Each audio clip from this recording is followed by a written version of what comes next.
ခမ ्या ခုကြည့်ရှုနေတဲ့ဗီဒီယိုခမ ्या လက်ထက်ကစမတ်ဖုန်းဒါမှမဟုတ်အင်ကမီခလုတ်တွေအဲ့ဒီအရာတွေအားလုံးဟာလူသားတစ်ယောက်ရဲ့အိမ်မက်တွေကနေစတင်ခဲ့တာပါဒါပေမဲ့အဲ့ဒီလူသားရဲ့တချို့သောအကြီးကျယ်ဆုံးတီထွင်မှုတွေကတော့ကျွန်တော်တို့စီကိုဘယ်တော့မှရောက်မလာခဲ့ပါဘူးသူ့နာမည်ကတော့နီကိုလက်တက်စလာပါ1943ခုနှစ်ဇန်နဝါရီလရဲ့ညတညမှာသူဟာနယူးယောက်မြို့ကဟိုတယ်အခန်းလေးတစ်ခုထဲမှာကွယ်လွန်ခဲ့ပါတယ်ထူးဆန်းတာကသူတည်ဆုံးပြီးနိုင်ပိုင်းအတွင်းမှာပဲ FBI ကအေဂျင့်တွေရောက်လာပြီးတော့သူတည်တနာမှတ်တမ်းတွေအားလုံးကိုတင်စီသွားခဲ့ပါတယ်အဲ့ဒီမှတ်တမ်းတွေထဲမှာစီးပွားရေးသမားတွေရဲ့အမျက်စွန်းနဲ့အစိုးရရဲ့လှုပ်ဝက်ချက်တွေအောက်မှာကဘာကြီးကိုပြောင်းလဲပြစ်နိုင်တဲ့နည်းပညာ6ခုလောက်ဟာဆယ်စုနှစ်ပေါင်းများစွာပျောက်ဆုံးနေခဲ့ပါတယ်။အဲ့ဒါတွေကကဘာကြီးကိုအခမဲ့လျှက်စစ်ပေးနိုင်မဲ့စနစ်တချို့နဲ့စစ်ပွဲတွေကိုရပ်တန့်ပေးနိုင်မဲ့လက်နက်နည်းပညာတွေလား။ဒါမှမဟုတ်အာကာသထဲကနေကျွန်တော်တို့စီကိုလာနေတဲ့လျှို့ဝှက်အချက်ပြမှုတွေလား။ဒီကနေ့ Warfire ရဲ့အစီအစဉ်မှာတော့သမိုင်းစာမျက်နှာတွေထဲကနေဖျောက်ဖျက်ခြင်းခံခဲ့ရတဲ့ Tesla ရဲ့ပျောက်ဆုံးသွားတဲ့မှတ်တမ်းများနဲ့ကျွန်တော်တို့ရဲ့ဖုံးကွယ်ခံထားရတဲ့အမှန်တရားတွေကိုဖော်ထုတ်တင်ဆက်ပေးသွားမှာပဲဖြစ်ပါတယ်။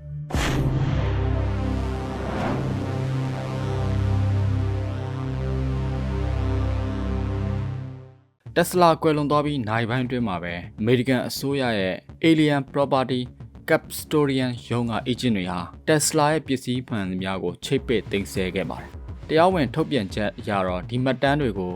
ုရန်သူနိုင်ငံတွေလက်ထဲမရောက်နိုင်အောင်ကာကွယ်တာလို့ဆိုပါတယ်။ဒါပေမဲ့ထူးဆန်းတာက Tesla ရဲ့သူဖြစ်သူ Server Konobe ဟာသူ့လေးရဲ့အခန်းထဲကိုရောက်သွားတဲ့အခါမှာတော့ Tesla အမြဲတမ်းအမျက်တနိုးထားတဲ့အနက်ရောင်မှတ်စုစာအုပ်တုံးနဲ့ရေးတကြီးစာရွက်စာတမ်းတချို့ပျောက်ဆုံးနေတာကိုသတိပြုမိခဲ့ပါတယ်။အဲ့ဒီစာအုပ်ထဲမှာဘာတွေရေးထားတာလဲဆိုတာကိုဒီကနေ့ထိဘယ်သူမှမသိရတော့ပါဘူး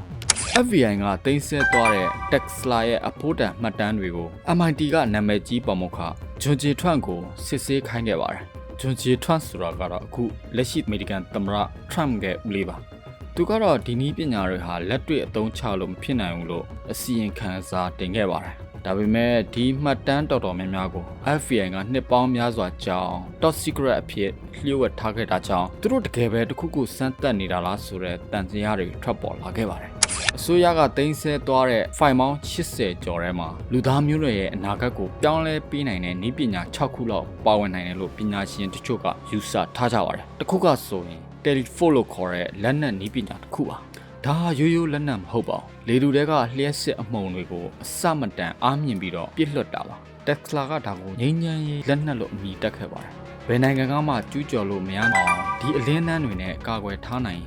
စစ်ပွဲတွေရှိလာမှာမဟုတ်ဘူးလို့သူကယုံကြည်ခဲ့တာပါနောက်ထပ်တစ်ခုကတော့ Tesla Oscillator လို့ခေါ်တဲ့ငလျင်စက်တစ်ခုပါအိတ်ဆောင်နိုင်လောက်ပဲရှိတဲ့ဒီစက်ဟာပဲ့တင်ထန်နှော resonance ကိုသုံးပြီးတော့အဆောက်အဦကြီးတွေကိုရေလှန်ပစ်နိုင်စွမ်းရှိပါတယ်FBI ကဒီနည်းပညာကိုတုံခါမှုလက်နက်အဖြစ်ပြောင်းလဲအသုံးချခဲ့သလားဆိုတာမေးခွန်းထုတ်စရာပါ Tesla ကိုယ်တိုင်ကတော့သူတီထွင်ခဲ့တဲ့ resonance စက်အသေးစားလေးဟာအဆောက်အဦတစ်ခုလုံးကိုပြိုကျအောင်လုပ်နိုင်တယ်လို့အခိုင်အမာပြောခဲ့ပါတယ် Tesla ကကျွန်တော်သာတင့်တော်တဲ့တုံခါမှုနှုန်းကိုရှာဖွေတွေ့ရှိခဲ့တဲ့ဆိုရင်ကဘာကြီးကိုနှစ်ချမ်းကွဲသွားအောင်လုပ်နိုင်တယ်လို့သူကဆိုပါတယ် Tesla အဓိကစူးစမ်းနေတဲ့ project တစ်ခုကလည်းဒီ web file ထဲမှာပါသွားပါတယ်အဲ့ဒါကတော့ free energy အခမဲ့စွမ်းအင်ထုတ်လုပ်မှုပါလောင်စာစီမလို့ကျိုးမလို့ပဲနဲ့လေတူတွေကနေစွမ်းအင်တွေကိုအခမဲ့ရောက်နိုင်မဲ့နည်းပညာပါဒါဟာဒီကနေ့ခေတ်စွမ်းအင်ကုမ္ပဏီကြီးတွေအတွက်တော့အိမ်မက်ဆိုးတစ်ခုပါပဲဒီကနေ့ခေတ်ကျွန်တော်တို့ကဘာကြီးဟာစွမ်းအင်အတွက်ရေနံတဘာဝတန်းငွေနဲ့ကြောင်မီးတွေအပေါ်အကြီးကျယ်မိခိုနေရပါတယ်ဒါကြောင့်လဲလောင်စာစီဈေးနှုန်းတက်လာတိုင်းကုန်ဈေးနှုန်းတွေလိုက်တက်လာပြီးတော့လူသားတွေဒုက္ခရောက်နေကြတာပါဒါပေမဲ့နီကိုလက်တက်စလာရဲ့ဒီ project တာအောင်မြင်ခဲ့ရင်ဒီပြဿနာတွေဟာဒီကနေ့ခေတ်မှာရှိနေမှာမဟုတ်ပါဘူးဒီကနေ့ခေတ်ကျွန်တော်တို့ဟာလျှက်စစ်ဓာတ်အားရဖို့အတွက်လစဉ်မီတာကားတွေအများများပေးဆောင်နေရပါတယ်ဒါဟာစွမ်းအင်ကိုစီးပွားရေးလောက်ကွက်တစ်ခုအနေနဲ့ထိန်းချုပ်ထားလို့ပါ Tesla ကတော့လေတူထဲမှာရှိတဲ့လျှက်စစ်တန်လိုက်လှိုင်းတွေကိုဖမ်းယူပြီးတော့ကျိုးမဲ့စနစ်နဲ့တကဘာလုံးကိုအခမဲ့ပေးဝေချင်ခဲ့တာပါသူ့ရဲ့အိမ်မက်တာအကောင့်ထဲပေါ်ခဲ့ရင်စွမ်းအင်ဆိုတာလေတူလိုပဲလူတိုင်းအခမဲ့သုံးစွဲခွင့်ရမယ်အရာတစ်ခုဖြစ်နေပါလိမ့်မယ်လောင်စာတီတွေကိုအလွန်ကျွံသုံးဆွဲမှုကြောင့်ကဘာကြီးပူနွေးလာပြီးတော့ရာသီဥတုဖောက်ပြန်နေပါတယ်။ Tesla ရဲ့နည်းပညာကတော့ဘလို့မီးကုန်းမှမထွက်တဲ့တဘာဝပတ်ဝန်းကျင်ကိုလုံးဝမထိခိုက်စေတဲ့ clean energy စစ်ပါ။သူဟာကဘာမြေကြီးကိုအီယာမလျှက်စစ်ထုတ်ဆက်ကြီးတစ်ခုလိုအသုံးချဖို့ကြံစည်ခဲ့တာဖြစ်ပါတယ်။ Tesla ရဲ့ Warren Cliff Tower စီမံကိန်းကြီးဘာကြောင့်ရပ်တန့်ခဲ့ရတာလဲ ဒီကအကြောင်းရင်းကတော့ယင်းနှမြုံနှံသူ JP Morgan ကဒီစွမ်းအင်ကိုမီတာကောက်ပြီးပတ်ဆက်ကောက်လို့မရဘူးလားလို့မေးခဲ့ရတာကနေစတင်ခဲ့တာပါတက်စလာကမရဘူးဒါဟာလူတိုင်းအတွက်အခမဲ့လို့ဖြေခဲ့တဲ့အတွက်ထောက်ပံ့မှုတွေအကုန်လုံးရပ်ဆိုင်းသွားခဲ့ပါတယ်ဆိုလိုတာကလူသားတွေရဲ့တိုးတက်မှုထက်စီးပွားရေးအမြတ်အစွန်းကိုရှေ့တန်းတင်ခဲ့တဲ့အတွက်ကျွန်တော်တို့ကဒီကနေ့အထိလောင်စာစီအတွက်ပတ်ဆက်ပေးပြီးတော့ဝယ်သုံးနေရဆဲဖြစ်ပါတယ်1901ဝန်းကျင်မှာတော့ Tesla ဟာကျိုးမဲ့နည်းပညာနဲ့တစ်ကမ္ဘာလုံးကိုသတင်းစကားတွေပို့ချင်ခဲ့ပါတယ်အဲ့ဒီချိန်မှာကမ္ဘာအချမ်းသာဆုံးဘဏ္ဍာရေးမှူးကြီး JP Morgan က Tesla ကိုဒေါ်လာ3,500,000ဒီကနေ့ခေတ်တန်ကြီးနဲ့ဒေါ်လာတန်းချီတဲ့ယင်းနှမြုံနှံမှုတစ်ခုပါမော်ဂန်ရဲ့ရည်ရွယ်ချက်ကတော့တစ်ကမ္ဘာလုံးကိုရေဒီယိုလိုင်းတွေသတင်းပို့ပြီးတော့ကျေးနန်းလောကကိုစိုးမိုးဖို့ပါဒါပေမဲ့ Tesla ရဲ့စေကူကသတင်းပို့ရုံနဲ့မဟုတ်ဘဲနဲ့သူကလျှက်စစ်စွမ်းအင်ကိုပါကျိုးမလို့ပဲနဲ့လေတူတဲကနေပြီးတော့အခမဲ့ပို့လွှတ်ချင်ခဲ့တာပါဒါကြောင့်သူဟာ Long Island မှာ Wardenclyffe Tower ဆိုတဲ့အေယာမမျှော်စင်ကြီးကိုလျှို့ဝှက်တိစောက်ခဲ့ပါတယ်စီမံကိန်းတွေကပတ်ဆက်ထပ်လိုလာတဲ့အခါမှာတော့ Tesla ဟာ JP Morgan စီမှာ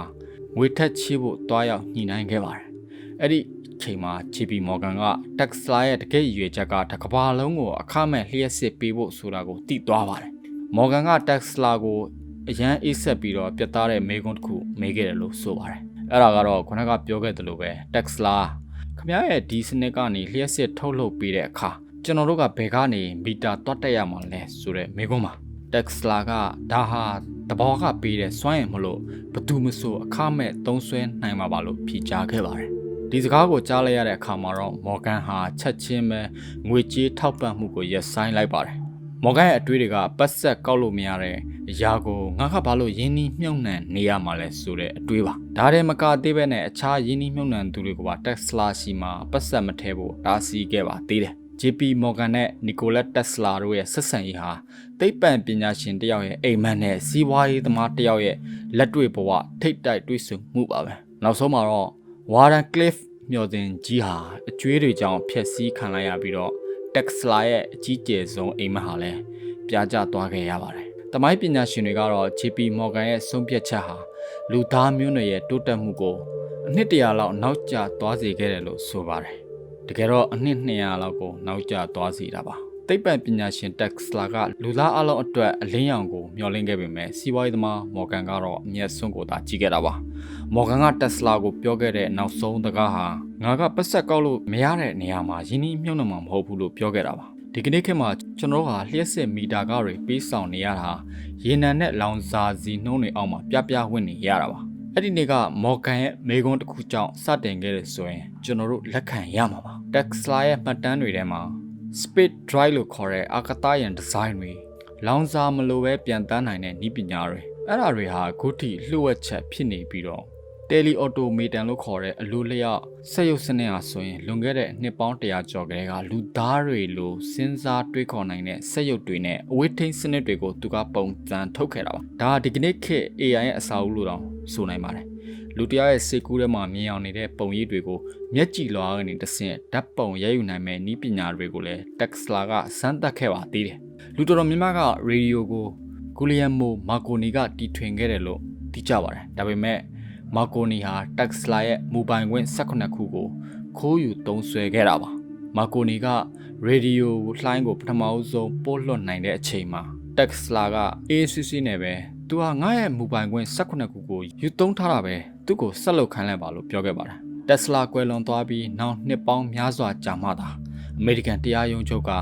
ရေဒီယိုရဲ့တကယ့်တီထွင်သူဟာ Tesla ဖြစ်ကြောင်းတရားဝင်ဆုံးဖြတ်ပေးခဲ့ပါတယ် Tesla အနာဂတ်ကိုကြိုမြင်သူတူပါသူဟာ1926ခုနှစ်လွန်ခဲ့တဲ့နှစ်ပေါင်း100နီးပါးကအင်တာဗျူးတစ်ခုမှာ Tesla က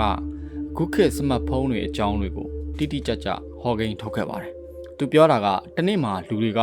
အကွာအဝေးကိုယူဆိုင်စရာမလိုဘဲနဲ့တယောက်နဲ့တယောက်ဆက်သွယ်နိုင်လိမ့်မယ်။ငါတို့ရဲ့အတန်တွေတင်မကဘဲနဲ့တယောက်ကမျက်နှာကိုတယောက်ကမြင်နေရလိမ့်မယ်။အဲ့ဒီအတွက်သုံးမဲ့ကိရိယာကလည်းအိတ်ကက်ထဲထည့်လို့ရလောက်အောင်ကိုသေးငယ်လိမ့်မယ်လို့သူကကြိုတင်ဟောကိန်းထုတ်ခဲ့ပါသေးတယ်။တင်ဟာစကြဝဠာကြီးရဲ့လှုပ်ဝက်ချက်တွေကိုရှာဖွေခြင်းနဲ့ဆိုရင် energy frequency နဲ့ vibration တွေကိုကြည့်ပါလို့ကမ္ဘာကျော်သိပ္ပံပညာရှင် Nikola Tesla ကပြောခဲ့ပူးပါတယ်။ဒါပေမဲ့သူ့ရဲ့စိတ်ဝင်စားစရာအကောင်းဆုံးဆွဲလန်းမှုတစ်ခုကတော့ကိန်းဂဏန်းတွေဖြစ်တဲ့3 6 9စတဲ့ ကိန်းကနန်းတွေပါတက်စလာကဒီကနန်း၃လုံးရဲ့အဓိပ္ပာယ်ကိုသာတင်နာလဲရင်စัจ java ရာကြီးရဲ့တော့ချက်ကိုရပါလိမ့်မယ်လို့တောင်ဆိုခဲ့ပါတယ်သူဘာကြောင့်ဒီကနန်းတွေကိုဒီလောက်ထိအသေးအတန်ဆွဲလန်းခဲ့ရတာလဲတက်စလာရဲ့နေ့စဉ်ဘဝမှာဒီကနန်းတွေဟာစိုးမိုးထားပါတယ်သူကအစာအုပ်တစ်ခုတည်းကိုမဝင်ခင်အဲ့ဒီအစာအုပ်ကို၃ဘတ်ပတ်လေးရှိပါတယ်ဟိုတယ်အခန်းငှားရင်လည်း၃နဲ့စားလို့ပြတ်တဲ့အခန်းနံပါတ်ကိုပဲရွေးချယ်ခဲ့ပါတယ်ဒါဟာရိုးရိုးစိတ်ဝေဒနာတစ်ခုလားဒါမှမဟုတ်သူတစ်ခုကိုသိနေတာလားတင်ချသဘောတရားအရာကြည့်ရင်စัจ java ရာမှာပွားများခြင်း dividing system ဆိုတာရှိပါတယ်တစ်ကို2စာပွိုင်း2 4 8 16 32 64ဆိုပြီးတော့သွားပါတယ်အဲ့ဒီပုံစံထဲမှာ1 2 4 5ခွန်8ဆိုတဲ့ကဏ္ဍတွေပဲပတ်ချလဲပြီးတော့3 6 9ကတော့လုံးဝပါမလာပါဘူးတက်စလိုက်အမြင်မှာတော့3 6 9ဟာကျွန်တော်တို့သိပ္ပံနီးကျမြင်တွေ့နေတဲ့ရုပ်ဝတ္ထုလောကရဲ့အထက်မှာရှိနေတဲ့စွမ်းအင်ဘဝချက်တွေပါ3နဲ့6ဟာဒီလောကရဲ့စန့်ကျင်ဘက်အားနှစ်ခုဥပမာအဖို့နဲ့အမအလင်းနဲ့အမောင်စသဖြင့်ကိုစားပြုပြီးတော့9ကတော့အဲ့ဒီနှစ်ခုကိုထိန်းချုပ်ထားတဲ့အမြင့်ဆုံးအနန္တစွမ်းအင်လို့ယူဆခဲ့ပါတယ်နောက်ပြီးတော့3ရယ်6ရယ်9ဟာတဘာဝတရားထဲမှာအံ့ဩစရာကောင်းလောက်ရှိနေပါတယ်စဝိုင်းတစ်ခုရဲ့ဒီဂရီ360သူကလည်း9ပါပဲထပ်ဝက်လိုက်ရင်180သူကလည်း9ပါပဲသူ့ကိုထပ်ပြီးတော့ဝက်လိုက်ရင်90သူကလည်း9ပါပဲ90ကိုထပ်ဝက်လိုက်ရင်45သူကလည်း9ပါပဲစသဖြင့်အဆုံးမရှိတဲ့9ကနန်းစီကိုပဲဥတည်နေပါတယ်အချိန်ကိုကြည့်ရင်လည်းတစ်နေ့မှာ86,400စက္ကန့်ဒီကနန်းတွေဟာလည်း9ကနန်းနေပါပဲဒါဟာစัจ java ရာကြီးကိုဒီဇိုင်းထုတ်ထားတဲ့ blueprint တစ်ခုလို့ Tesla ကယုံကြည်ခဲ့တာပါ Tesla အတွက်တော့3 6 9ဆိုတာရိုးရိုးကဏ္ဍတွေမဟုတ်ပါဘူးဒါဟာရုပ်ဝတ္ထုလောကနဲ့ဝိညာဉ်လောကသို့မဟုတ်စွမ်းအင်လောကကိုဆက်သွယ်ပေးထားတဲ့တကားပေါက်တွေပါသူဟာဒီလိုအပ်ချက်တွေကိုသုံးချပြီးတော့ကျိုးမဲ့လျှက်စစ်စနစ်တွေနဲ့အခမဲ့စွမ်းအင်ကိုဖန်တီးဖို့တောင်ကြိုးစားခဲ့ပါသေးတယ်ခင်ဗျားဘယ်လိုထင်လဲဗျ3 6 9ကဏ္ဍတွေဟာစัจ java ရာရဲ့တော့ချက်အစစ်မှန်ဖြစ်နိုင်မလားနှစ်ပေါင်းများစွာကြာပြီးတဲ့နောက်မှာတော့ FBI က Tesla ရဲ့မှတ်တမ်းတချို့ကိုပြန်လည်ထုတ်ပေးခဲ့ပါတယ်ဒါပေမဲ့ပညာရှင်တွေကတော့အရေးကြီးဆုံးစာမျက်နှာတွေဟာခုထိပျောက်ဆုံးနေစေဒါမှမဟုတ်ဖုံးကွယ်ထားခံရတယ်လို့ဆိုပါတယ်ဒီနည်းပညာတွေဟာတကယ်ပဲအန္တရာယ်များလွန်းလို့ဖုံးကွယ်ထားတာလားနီကိုလက်တက်စလာက JP Morgan ရဲ့တားဆီးမှုကိုမခံရဘဲနဲ့သူ့ရဲ့အိမ်မက်တွေကိုသာအကောင့်ထဲဖော်ခဲ့ရရင်အခု2026မှာကျွန်တော်တို့ကမ္ဘာကြီးဟာဘယ်လိုဖြစ်နေမှာလဲဒါမှမဟုတ်အင်အားကြီးနိုင်ငံတွေကပဲဒီလှုပ်ဝက်ချက်တွေကိုအသုံးချနေတာလားနီကိုလက်တက်စလာဆိုတာကျွန်တော်တို့ထက်နှစ်ပေါင်း100ကျော်ကိုကြိုရောက်နေတဲ့အနာဂတ်ကလူတစ်ယောက်လားဆိုတာခင်ဗျားတို့ဘယ်လိုထင်ကြလဲဗျခင်ဗျားတို့ရဲ့ထင်မြင်ယူဆချက်ကို comment မှာရေးသွားခဲ့ပါဦးနောက်ထပ်ဗီဒီယိုတွေယူဆောင်လာခဲ့ပါဦးနားခွင့်ပြုပါဦး